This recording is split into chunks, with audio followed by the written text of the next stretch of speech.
Hey all, welcome to How to Fix It. I'm John Avlon, journalist, author, former congressional candidate, former CNN anchor and analyst. Now running this podcast with the Bulwark on how to fix the problems that face our country. It's always seemed to me that we spend far too much time fixating on our problems and not enough time talking about possible solutions, areas where we can agree, common ground we can build on. And that's the purpose of this podcast. There are questions about the durability of our democracy and whether our ability to communicate across our divisions has been degraded, perhaps even to the breaking point. And that raises the question of what can we do to strengthen our democracy? What can we do to work together again? That requires a common set of facts. And that's where civics education comes in. Study of what it means to be a citizen of a democracy, the responsibilities as well as the rights. And that's why I'm joined today by Richard Haass, the former president of the Council on Foreign Relations, author of many books, including The Bill of Obligations, 10 Habits of Good Citizens. We're talking at a time of enormous transition. A few days from the anniversary of the January 6th attacks, and just a few short weeks before Donald Trump reassumes the presidency. And the purpose of this podcast is to focus on solutions, not simply to fixate on problems, something I think we do too much of in media and politics, but to shift the conversation towards how to fix it, how to make things better, something that seems especially urgent in what to many of us seems like a time with an enormous amount of storm clouds on the horizon for American democracy.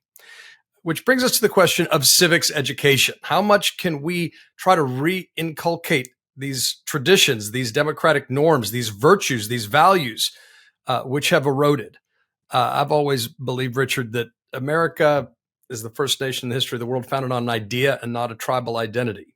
And one of the things that means is that we are uniquely dependent on unifying stories as a nation.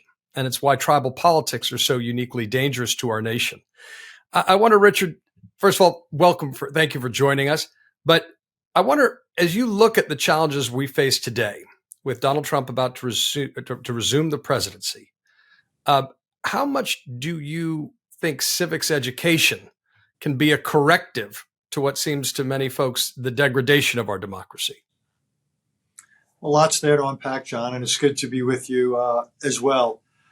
Civics education is incredibly important. I would say reinstituting it in our high schools, middle schools, colleges ought to be a priority. Indeed, if I had my way, you wouldn't be able to get a diploma from a high school or a college without a serious civics course. But all that said, and as important as it would be, it's not a near-term solution or fix to anything. It's an investment in our future. It would gradually kick in the results of it. As, for example, young people took civics, had then the option of voting. Hopefully they would vote. Hopefully before they voted, they would see the importance of getting informed. In the course of learning civics, there would be information literacy taught. They would have a better idea as to how to get informed, what are trusted sources and the like. But again, this is not a near-term fix to what ails American democracy.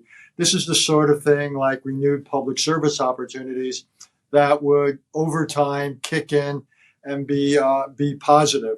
But it's not going to help us deal with the debt ceiling next month. The purpose of your book, and you feel there's a great deal of urgency behind it, is that as someone who's focused on foreign policy, working in the Bush administration, a former Republican, now independent, is that you came to feel that really the greatest threat to America is not a foreign policy crisis per se, but the dangers of America imploding from within.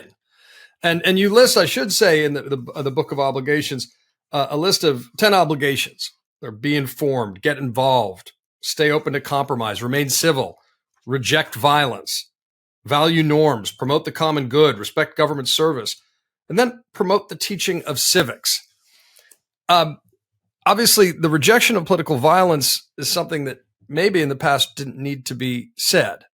But here on this anniversary of January 6th, with the expectation that the incoming president will pardon the people who attacked our Capitol at his behest, in part because they did not accept the results of an election that he lost, that does seem to raise the question of how can we get respect for our democratic norms back? How can we create that common currency of communication and civic literacy.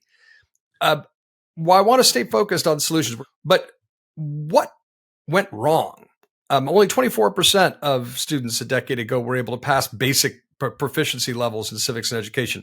Did we stop investing in it, or did we stop valuing civics as a culture to such an extent that people can get spun around the axle around a lie and attack our capital? Lots of things happened. And what's interesting about it, the more I dig into it, there wasn't a concerted anti-civics movement.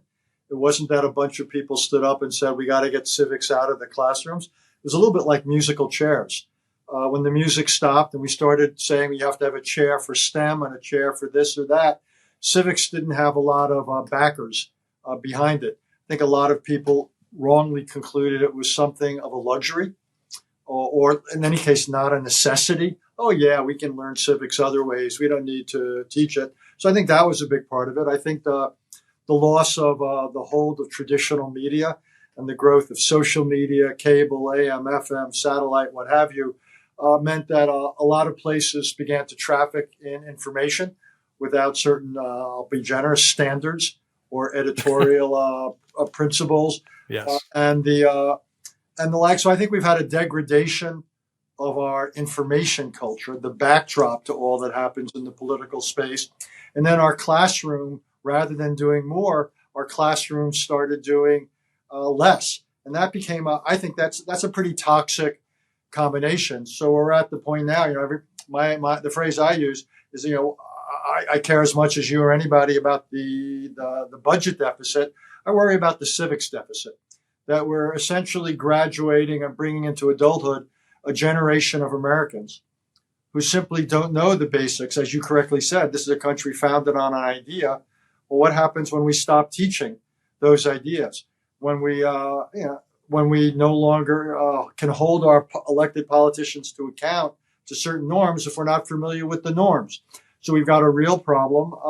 And then the question is, how do we change this? How do we change this momentum? And I assume that's what we'll talk about, given that you've got the word fix in your title.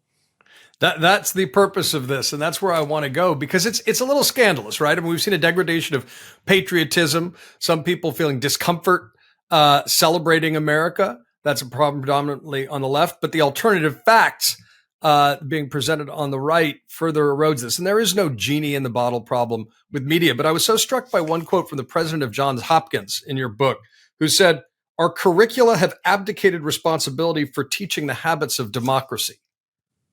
I mean, that is stark, and it does seem like something close to a suicide pact if we don't take steps to change that. So let's talk about what we could do to fix that. Okay. Let's start with Congress. There are a number of bills that have been put forward by Chris Coons, John Cornyn, Angus King. And yet, one of those bills you point out says that they're not going to order the Secretary of Education to do anything. So which of the bills put forward do you think have merit, and how would it work to sort of mandate or refund civics education? Well, ideally, it would happen nationally, because the whole concept of civics is a national concept.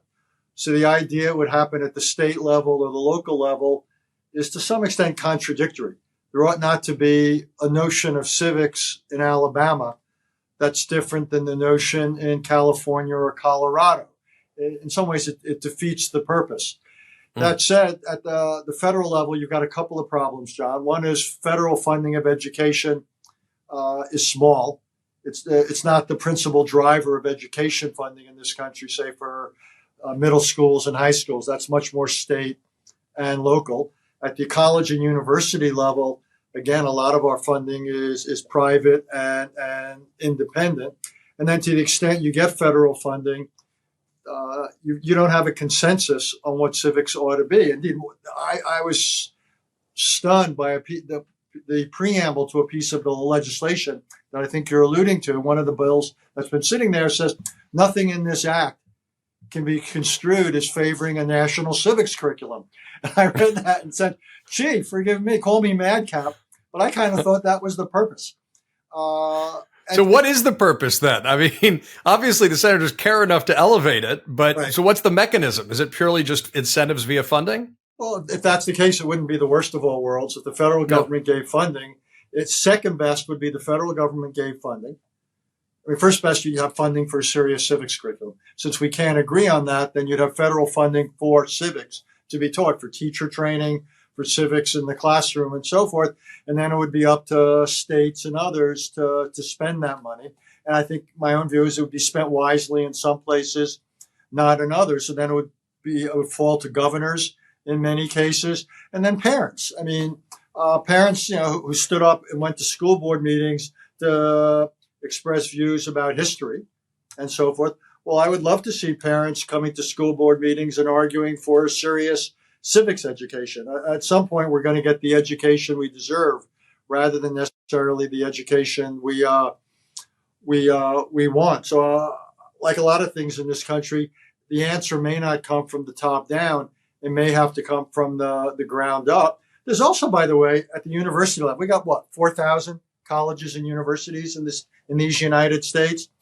There's nothing preventing these schools with enormous endowments from instituting a civics requirement. There's nothing from stopping these schools, these major universities, the Ivy League, and a lot of other prestigious schools from doing this, from devoting the resources, doing the teacher training, developing the curriculum. And there's nothing stopping parents who are shelling out large sums of money for junior to go to these schools from demanding it and say, hey, if I'm going to spend all this money on and supporting my kid to get a BA or BS or something, why not require civics? You wouldn't let him graduate if he couldn't read or write or use a computer. Why is it any better that you're letting him graduate or her graduate not prepared to meet the obligations of American citizenship? So I actually think parents have been missing in action. Teachers and faculty have been part of the problem in many schools. But my sense is, given a lot of the difficulties at the federal level, particularly since someone like you is now not sitting in Congress, if you had been there, you could have fixed it. Then I think it's we may have to look for governors. The old Brandeis dictum that states are the laboratories of democracy. I've come around to that somewhat reluctantly here, but when I talk to governors, I think there's a lot of interest in that level. What I'm hoping is certain states begin it, and then we have something of a race to the top rather than a race to the bottom. So you're describing, I appreciate the Brandeis reference. I always love a good Brandeis reference. But the idea that could be grass tops and grassroots, is it really a matter of sort of patriotic philanthropy, as well as governors leaning into it? And if so, what groups? I mean, there's organizations like Gilder, Lehrman, which I think do an extraordinary job. Gilder, Lehrman, by the way, from what I can see in this space, is really good. You've got the National Constitution Center, whose website is a real treasure trove of teaching materials. Yeah. So you can find things out there. It's very decentralized. One thing that would help would be a more centralized movement. I think at the moment the whole is less than the sum of its parts.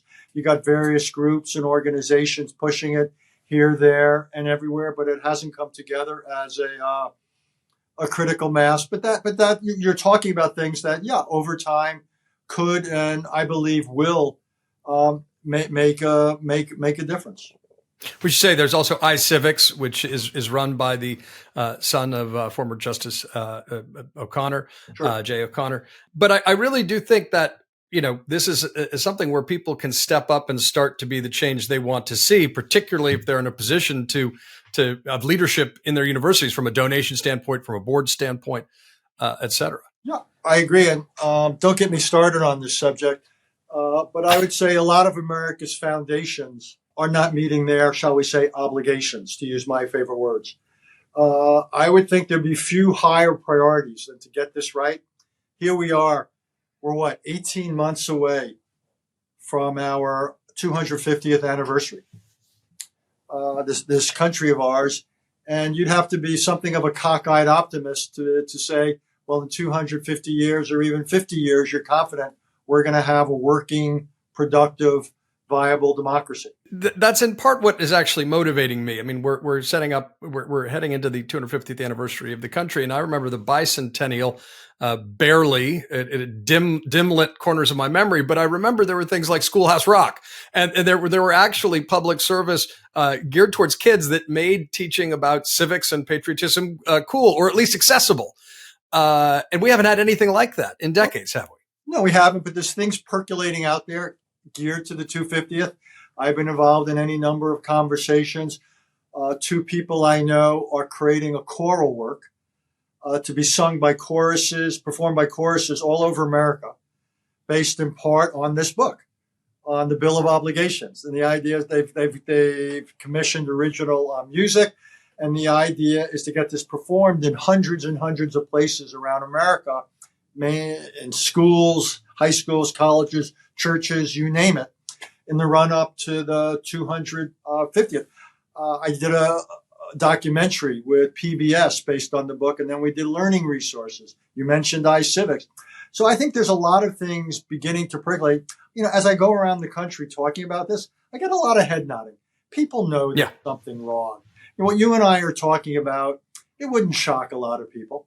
They know that we have been derelict in not systematically, kind of nurturing our norms and our traditions. So I'm hoping actually that the 250th in the next 18 months, that becomes a little bit of a rallying point.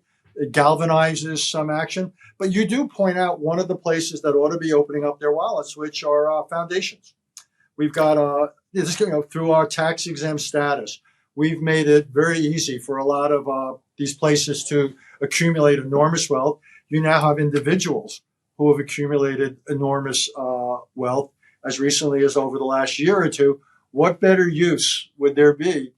I'm hard pressed to think of it than to help develop a national curriculum, put money into teacher training, and then make it and help implement it in classrooms around the country. So anyone who's got real resources in their wallet, I hope they're listening to us, and I expect either one of us would be happy to talk with them.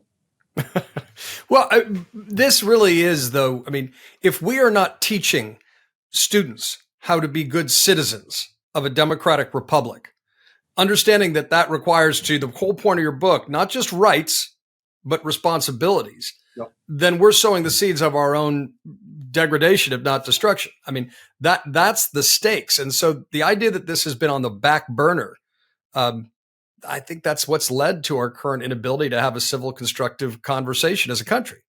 It's one of the things. New Jersey is the first state, I believe, to introduce a requirement for information literacy to teach high schoolers. Interesting. How to, for example, navigate the internet.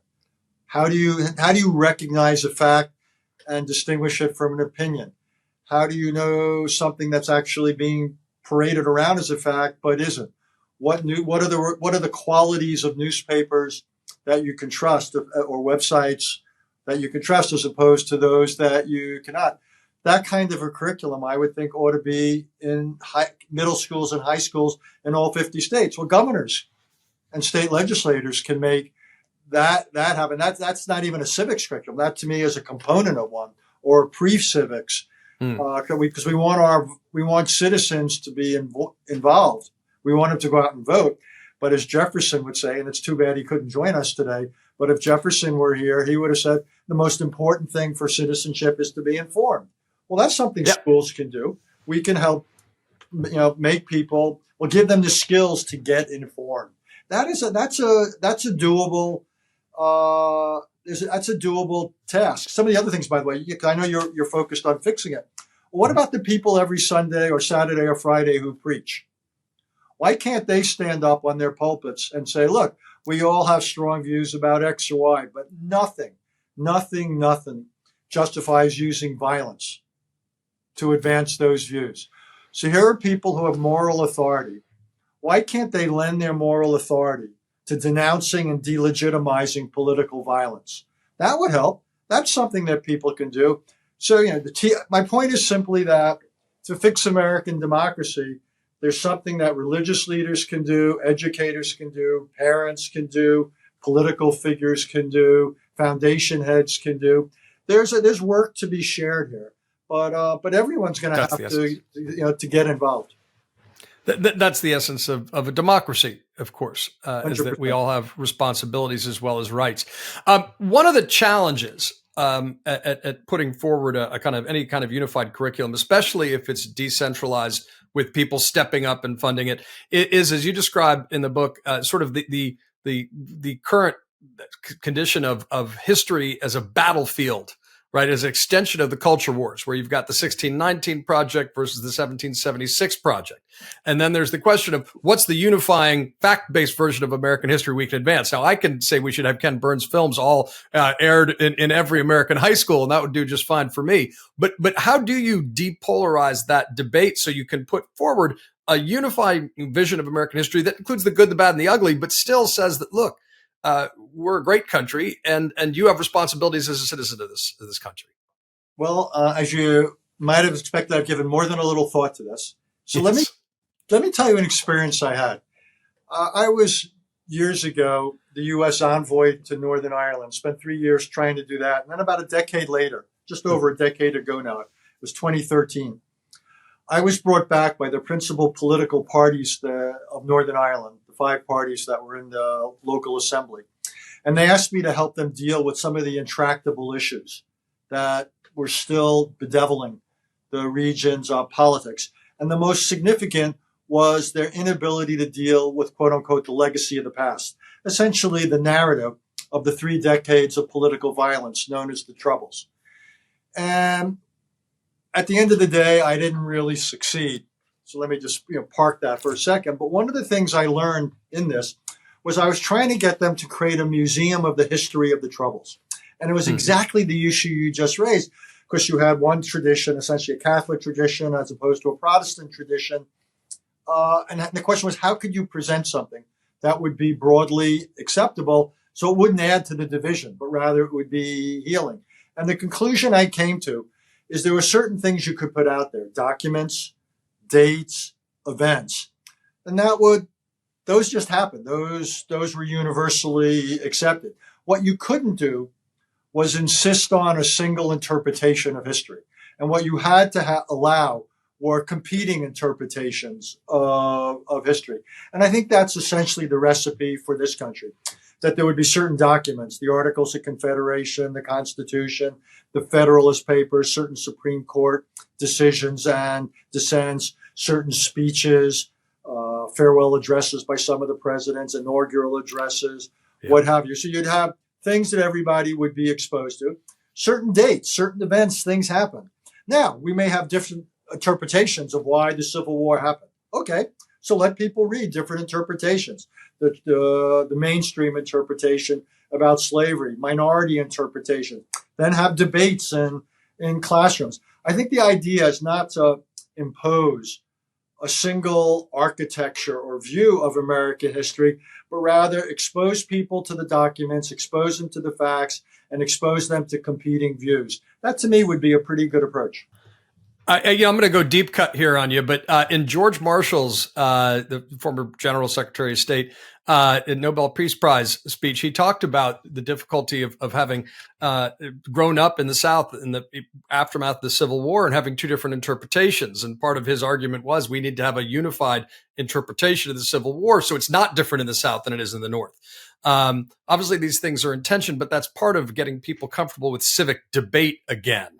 Yeah. Here's an idea that might be able to square the circle. And you mentioned the fact that I just recently ran for Congress here in Suffolk County. And I was really, one of the things that gave me a lot of hope was I would mention this idea that I first mentioned when I had the honor, one of the great honors of my life, actually speaking at the naturalization ceremony at Mount Vernon.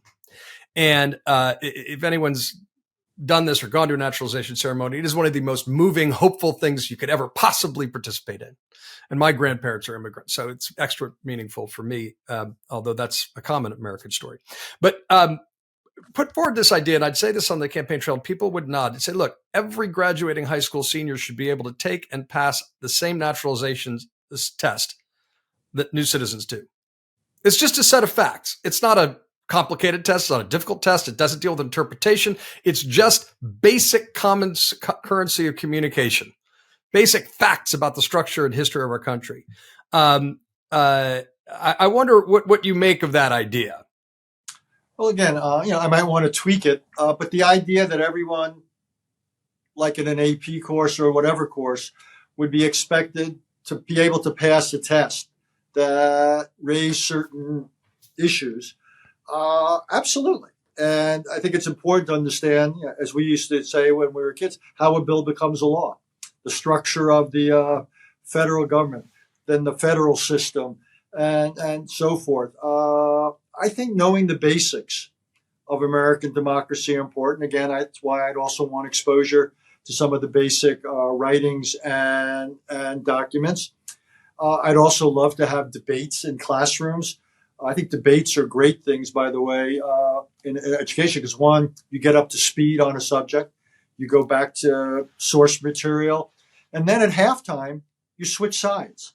And that to me is really valuable because it teaches empathy for opposing points of view. And one of the things I like about that is obviously it breeds some tolerance into our culture, into our society. So I like the idea of a fact test approach, but I want the process to also include debate in the classroom. Look, I think the importance is fact-based debates, right? And that, unfortunately, that does not go without saying in an era on a return of alternative facts, presumably to our national discourse. But the great thing about a debate, if it's properly moderated, is that you get to have a point of view, but you got to back it up. You got to bring the receipts. You got to have facts on your side. Doesn't mean that there's any, pure and simple truth, but that's a discipline that we seem to be lacking in Congress. For God's sakes. Exactly. It's a discipline, but also you got to back up your facts. Two other things, though, I like about debates. One, I just alluded to, that in the course of the debate, you could be asked to take the opposite point of view. And that would force people in many ways just to expand their thinking. And I think that would be healthy. Second of all, you're allowed to challenge people in debates without the fear of cancellation. And that also is necessary. We've got to reintroduce culture in our classroom where it's okay to go against the grain.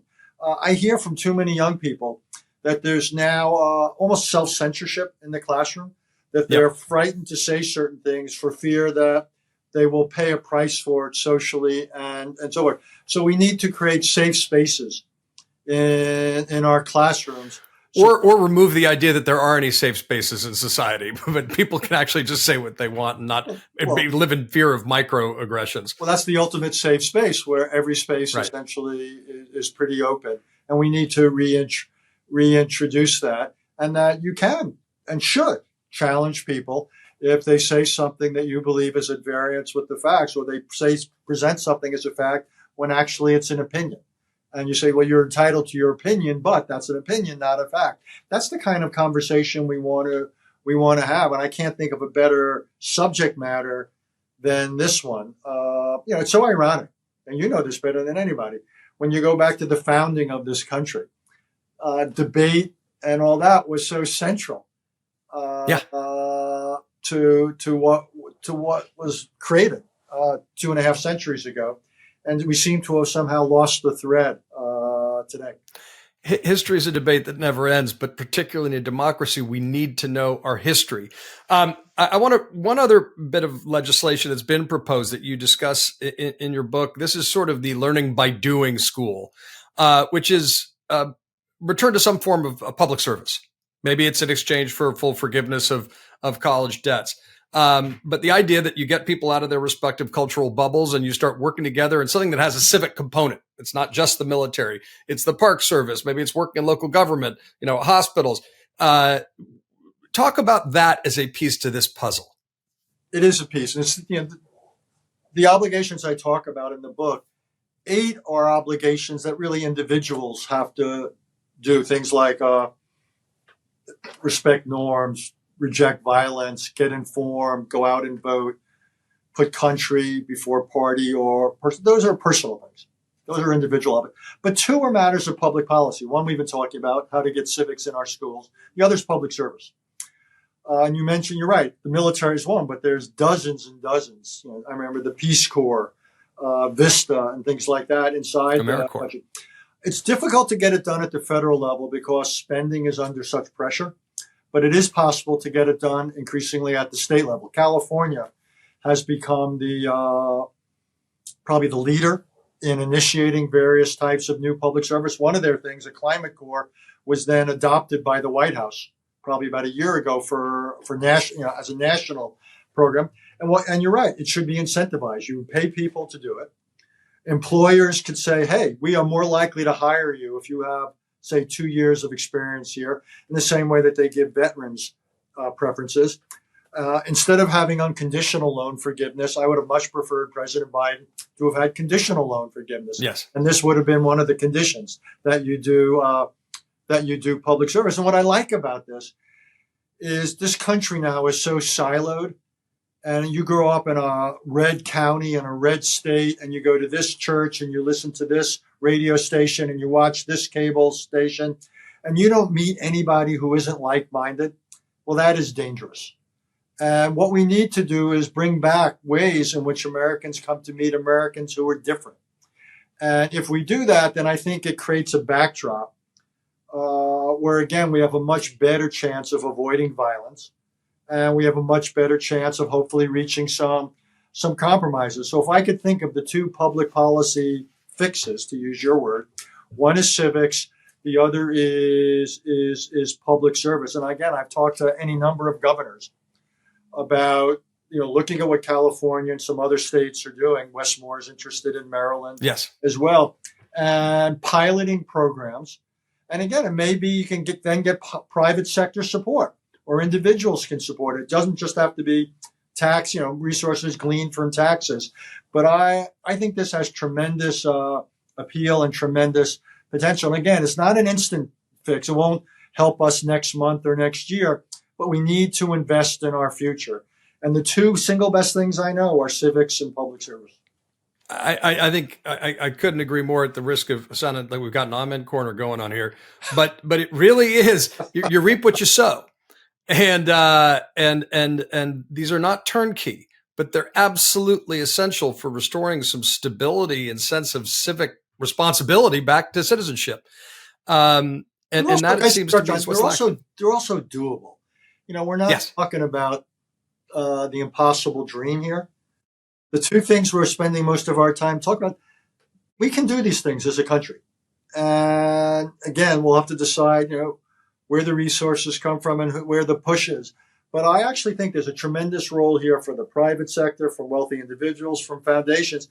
If government proves unable to do this, which certainly at the federal level it's likely to, and it may happen more in some states than others, then I actually think there's tremendous, not just opportunity, but to use my favorite word, obligation of others to step up, and the foundations and corporations and individuals. This should be a priority for their civic mindedness, and God knows we need it. We do, and look, the other thing is, to the extent all these initiatives help remind us there's more that unites us than divides us. There should be, and there is, in fact, some significant bipartisan support for these ideas. So this is something we can get done, even in a polarized political environment, if there is the will, which is, of course, is the X factor. But before we go, you were I should say, your trajectory, you were sort of moderately anti-Vietnam, more liberal. You became a conservative, worked in the first Bush administration, admired Margaret Thatcher, but you quote Jimmy Carter and his inaugural address in the introduction. And obviously Jimmy Carter just passed, 100 years old. His funeral services will be held in the coming days.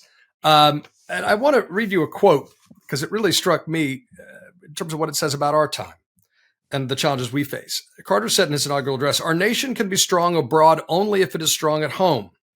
And we know the best way to enhance freedom in other lands is to demonstrate here that our democratic system is worthy of emulation." Richard, we just reelected a man who tried to overturn an election on the back of a lie that led to an attack on our Capitol. He won the popular vote this time. There are no signs that Democrats are acting the way that his supporters did. Certainly, President Biden has struck an entirely different tone than the one that President Trump did 4 years ago.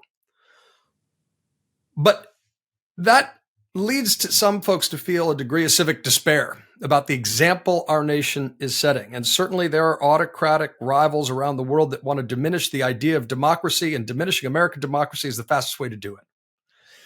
How much are you personally worried about the example America is setting for ourselves and around the world? And do you have faith that these kind of fixes can help restore that example over time? Well, let me say a couple of things. I love that quote of Jimmy Carter's.